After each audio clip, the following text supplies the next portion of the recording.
Hey Outlaws, and here we go. We got Berserk chapter 372 leaks right now. So this is not a leak picture right here in front of you, but I'll explain why in just a moment. We've got multiple images, mostly of just Casca coming out, and Casca's on the attack. She's beating the crap out of some soldier guys and chopping off his arm and blah, blah, blah. And Twitter's like, oh my God, girl boss. Oh, yes, Queen Slay. It's like, oh God, please just stop. That's so annoying. But anyways, so Casca's back. She's on the attack. The reason why I'm showing you this picture right here in front of you is because we've had many theories here on Disney Twisted Outlaws, and we will continue to make theories until we are proven false. And then we'll have just like, you know, we'll transform into what ifs. Anywho's, so take a good look at here. Casca was just taken away, swept away by good old boy Pantene Pro V Griffith. Landed back in his little Fantasia land. He's got everybody bowing down to him. He's back, and he's got her in the little white gown that she was in when she was scooped up and away. Now, why am I showing you this? Because Casca, as you can see right here, is on the attack. I've noticed that we suddenly have a very different view of Casca, and she's suddenly like hyperspeed, supersonic fast, flying at the speed of whatever. I need you all to keep in mind that Casca was a potato for like a very long time, and then she just came back to being her regular self and was training not too long ago. So here she is on the attack, attacking what looks like some of Griffith's soldier boys, who, to be fair, they probably weren't expecting the girl that their Lord and Savior was bringing back with him to go on the attack. So homeboys over here are getting stabbed and cut up, and like I said, Twitter's all like, oh my God, yes, girl boss. So we have Casca attacking. She's still wearing her white gown that we just saw in the other picture. So my assumption is this is Casca waking up and then jumping immediately into fight or flight mode and attacking these guys right here. But you can clearly see that none of these dudes are apostles. So I'm assuming it was not, this is not after she immediately landed with Griffith. This must be her waking up a little bit later, because yeah, see, this is just, right now, he's completely surrounded by apostles. And she tried that crap with them.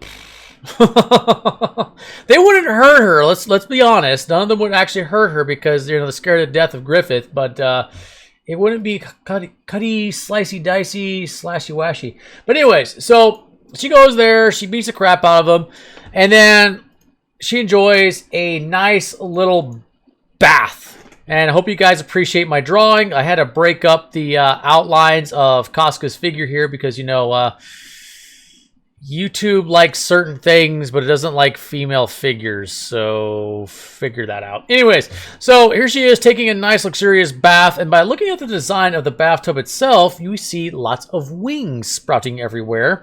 It's nice and fancy. She looks very relaxed. So she's not bleeding. You can definitely see, there's her mark right there, mark of the sacrifice. She's not bleeding.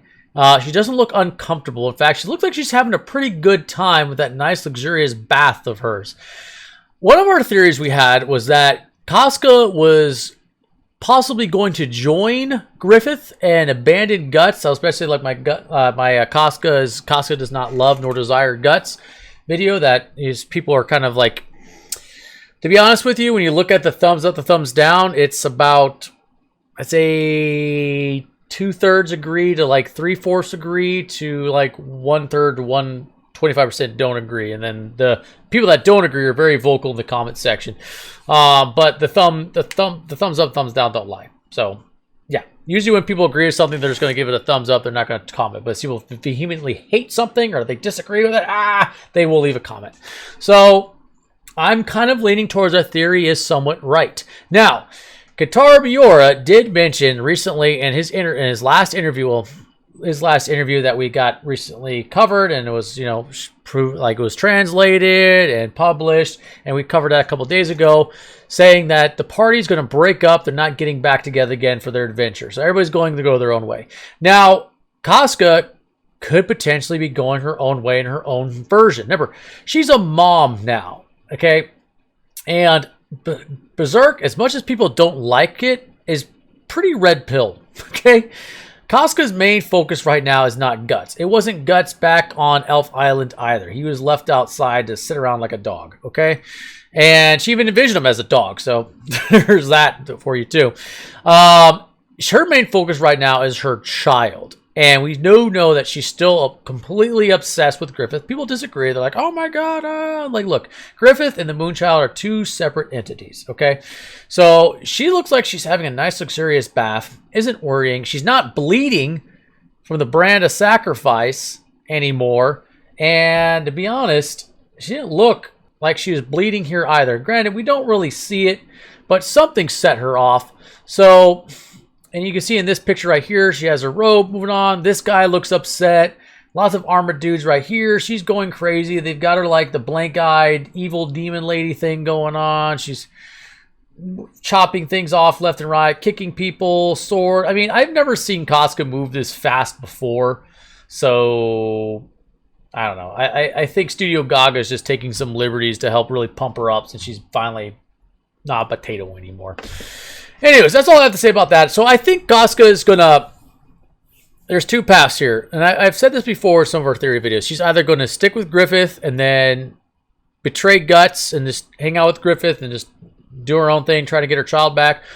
Or she's going to find a way to separate Griffith from the Moonchild and then go back with Guts or try to kill Griffith at the end.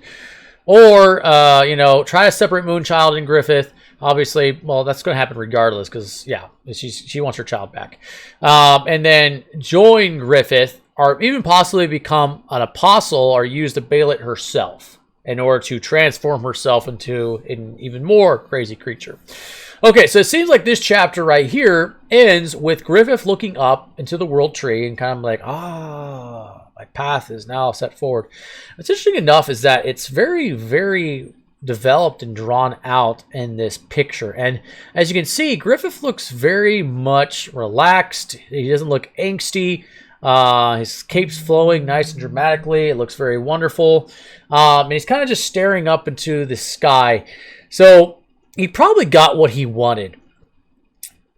Our girl, Casca, even though she's surrounded by apostles and Griffith very close by, she's not bleeding out super bad.